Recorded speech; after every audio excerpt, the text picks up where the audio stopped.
The really intense feeling you get around when you're close to an eruption, it is a little hard. The video is the closest you can get when you can get the sound, the rumbling, that sort of whooshing roar, especially with these fountains we've been having recently, just spectacular. I'm Cheryl Gansecki. I am an affiliate faculty at the University of Hawai'i Hilo, a volcanologist, and I volunteer for the Hawai'i Volcano Observatory. I have been obsessed with volcanoes since I was a child. Somebody gave me a book when I was, I don't know, maybe 8 or 10 about Paracutin, the volcano that grew in the farmer's cornfield in Mexico back in the 40s. And just the idea that the earth could change so quickly and a mountain grow in a person's lifespan and destroy a village, I just caught my imagination. And ever since then, I've been really interested in volcanoes. And then when I was in college, the opportunity to do a project on a volcano in Greece came up, and I did that, and then I got an internship in Hawaii at the Hawai'i Volcano Observatory after I graduated, and that's when I fell in love with Hawaii. But I went on to grad school. I did my PhD on Yellowstone volcanic system, so another very big volcano, very different volcano that I'd also loved. Used to go there a lot as a kid. But along the way, I met my husband, who was a volcanologist who'd worked in Hawaii, and we decided we wanted to come back and be on Hawaii's volcanoes, and we've been here close to 30 years now. And the volcanoes here are so active and always changing. You can never get bored of it because it's always different. I've loved this park since I was living here as an intern, and so when the opportunity came up to be on the board, I thought, I can't wait to give back. And so it's been really neat to see how that's grown, how many more people involved, how much more money was raised for the park, and all these great projects that the Friends does now that I think we kind of helped get started back then. So for something like 25 years, I ran a film company doing volcano video, volcano films, and we were trying to document certain kinds of activity to be able to show people. So part of my career is learning things, research, but part of it has always been outreach, teaching to the public or to students. And so the video was a big part of that, because the cool thing about video is you can show people things happening. We can talk about it all you want, but being able to show them really made a difference. And so that was one of the things when Ken and I came to Hawaii, was to document some of these processes that he in particular had been studying and published papers about, but people just weren't getting. Things about like inflation of lava flows. It was still a really new idea. People didn't get it. So we spent years, literally, trying to find the right conditions to film a big lava flow inflating. So how the flow on flat ground grows from the inside and pushes upward. It's a very slow process. It's a time-lapse kind of thing. You don't see it in real time. So that was one thing we spent a lot of time doing. And so the idea is when you show people, speed it up, they're just like, oh, now I get it. So that's one of the cool things about video. In the lab, you're doing something different. You're trying to understand the processes that drive the volcano. The time lapses really show you things that, as you said, even though the data proved it, it wasn't until people could see it that they really got it. Other things, the thing that video can really do is try to bring a little bit more of the experience, feel like you're closer to the eruption as opposed to, data, which is always a little more remote and impersonal. Yeah, the really intense feeling you get around when you're close to an eruption, it is a little hard. The video is the closest you can get when you can get the sound, the rumbling, that sort of whooshing roar, especially with these fountains we've been having recently, just spectacular. But I would say, yeah, the heat is probably the thing that's really hard to get across, because that heat is so intense. And there's the smells of the gases, but also when there's vegetation burning, and particularly when lava was down in Kalapana or down in Leilani, just that experience of being surrounded by fire and lava and burning vegetation. And it's definitely a multi-sensory experience, and video is as close as you can really get, but it is hard to get across the feelings and the emotions too, especially when you're in an area of destruction.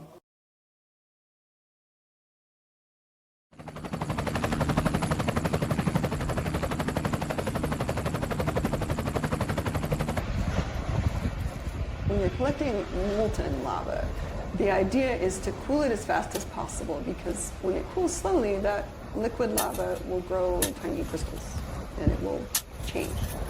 If you can quench it really quickly, it freezes that liquid into a glass. And then we can then see what the liquid was like. If you let it cool slowly, it's going to change structure. And so if you're trying to get pre-eruptive temperatures, or kind of trying to see what the liquid part of the magma was like, as opposed to the crystals floating around in there, then you really need to quench it really fast. So the tephra, right, the stuff that goes in the air, that quenches itself. So on eruption like this, it's pretty easy to get quench samples without having to do it yourself. Wow. But when you have a lava flow, that slower cooling that happens is just too slow for if you're trying to get that pure liquid sample. Actually, the first sample I tried to take in 2018 in Leilani, I was on the field crew that day, and that was the first time I tried to take a sample from those flows. You know, the Pu'uo'o days, it was mostly the local Hawai'i flows that you could get right up to with a hammer. This one was a bigger sort of like flow, and it was, the radiant heat was so intense that when I tried, my gas mask burned my face because the heat was so intense, and I couldn't do it. We had to switch to shovels instead of hammers to give yourself a little more distance. And then we started using a shield. So they take a piece of roofing metal and put a handle on it, a wooden handle, and then use it like a warrior shield to block the heat, and then have someone else with a shovel kind of grab the sample, you know, while someone else would spot to make sure you're not going to get run over by the lava. So there's a couple things you can learn from lava samples, geochemically speaking. What we were doing in 2018 was sort of a quick and dirty geochemistry, which is you can get a temperature of the magma from the chemistry. That was a really cool geothermometer that was discovered back actually in the Kilauea days when they had the lava lake, and they drilled down into it, and they were sampling as it cooled and taking temperatures, and they saw as it cooled the chemistry of that liquid was changing, and so you could correlate that. So now we use that as a sort of a geothermometer, so you can look at the magnesium content and say, oh, this is how hot it is. So that's the first thing, and that was actually really important in 2018 because the first magma that came out was very cold, literally, for magma, not, you know, still very hot, but cold for magma. Which is because it was stored. And the other way to prove that is to look at the bulk chemistry of it, which is the other thing we were doing, which is there's certain elements that concentrate in a magma as it sits and crystallizes for decades. So things like zirconium or strontium will build up in the magma because it doesn't go into the crystals that form and then kind of leave the liquid. So if you can get a sample of that liquid and look at it and you see, oh, it's got a lot more of these elements that are left behind, we can say this magma's been sitting here for a while. If they kind of don't sit too long, they'll record changes in the temperature and chemistry of that magma. And so they're looking at single crystals to sort of analyze to see how long they were down there, which kind of gives you a sense of maybe how long that magma's been in this shallow system before it erupted. So it's giving us like some time scales. So in the case of 2018, that was sort of an unusual situation where it really was important. I had been doing this since 2012 in the Pu'uo'o eruption, and nothing ever changed, right? So for whatever that was, 5-6 years, the chemistry stayed almost exactly the same. Every sample we got was like, okay, it looks still pretty much the same, but the idea was to have that baseline, so when we hit something different, we'd be able to tell right away. And so we knew already that when you have eruptions on the lower parts of the volcano, so down in the East Rift Zone, like around Leilani, or in the Southwest Rift Zone, kind of lower down, you do tend to get these magmas that have been stored, because those are the parts of the volcano that aren't as active. So the magma erupts, but only part of it erupts. Some of it's always stuck inside the volcano, and then it just sits there. And if nothing disturbs it, it'll eventually just harden into rock. But it can stay hot for decades and decades and still be liquid. And so what we knew happened, like in 1955, that eruption that was also in the Leilani area was started with lava that had been stored from a previous eruption, and then hotter stuff came in later. And in 2018, when it first started, we got that sample to the lab. We're like, oh yeah, this is that stored stuff. It's going to be cooler, which makes the magma more stiff and viscous, so it doesn't flow as easily, so it doesn't move very fast. Volume probably going to stay pretty low, so those are small eruptions. And then we had the 6.9 earthquake that pulled the southwest rift zone, like the day after the eruption started. Pulled the East Rift Zone open. Slid that coast, whatever, 10 feet out to sea, right? And we knew what that was going to do was kind of open up that pipeline. And so magma's going to, it was already going to start draining, but that was probably going to let a lot more hot magma move from the upper part of the system down to Leilani. And so what we started looking for in the samples as they were breaking out in Leilani was that hot stuff coming in. And so sometime around episode 16, we saw that increase in magnesium, so higher temperature, and we're like, okay, it's coming. Yeah, and then like a week later, the really hot stuff and the really big flows start where it gets to the ocean and it starts, the really kind of scary flows that were moving really fast. And then Fissure 8 reactivates and just kind of plows through over to Kalapana. But in this case, the chemistry was, we were able to sort of say, it's coming, watch out, basically. I mean, lava flows generally, you can get out of the way. It's not that hard to get out of the way. It's hard to you can't get your house out of the way.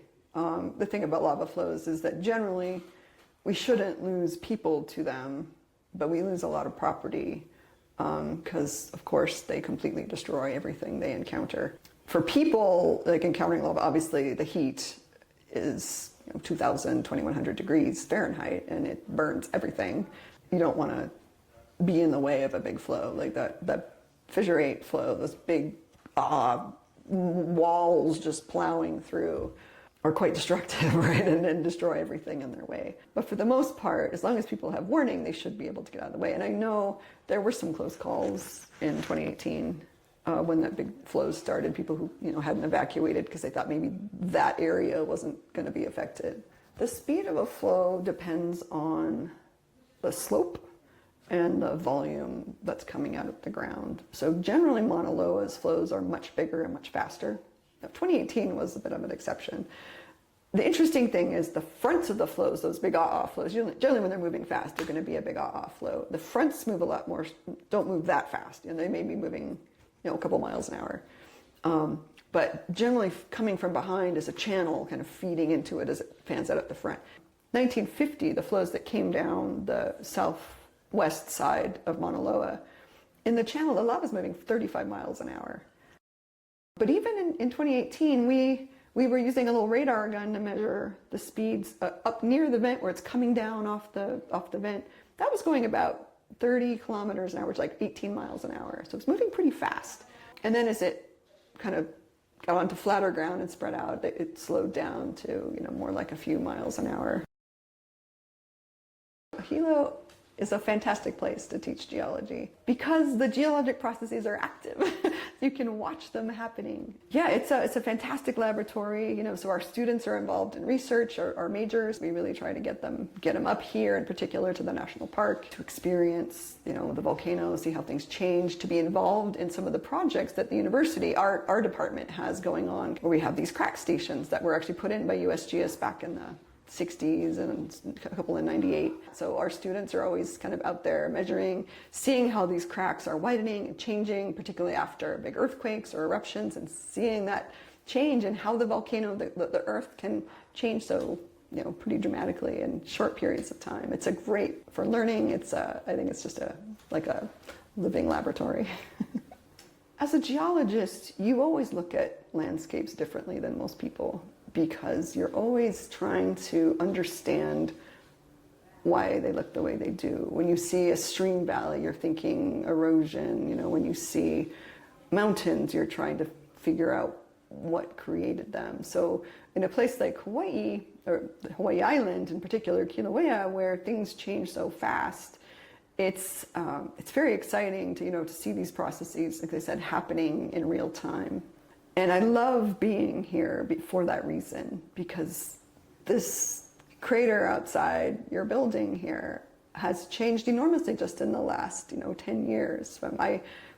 I'd been looking in this crater for 20 years and it looked one way, and suddenly there was this massive pit. And now the pit is filling in and you have a new mountain forming. And it's all happened just in my lifetime, even just in the last 10 years.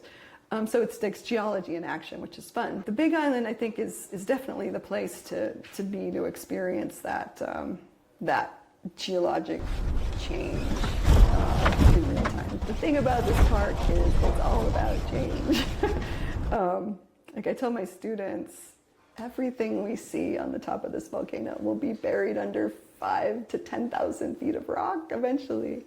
But the thing that's so cool about this park, and I think that this park has really tried to do, is to make these eruptions accessible to everybody.